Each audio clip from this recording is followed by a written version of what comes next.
I started at MicroCare in 1986, and I came here because they needed a product manager for a brand new company they had just started within the past year.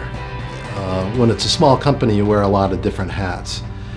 Right now, my primary job is new product development and regulatory compliance. In terms of MicroCare, going from one building to 3 buildings, some of the new products that we've done, some of the new markets that we've gone into.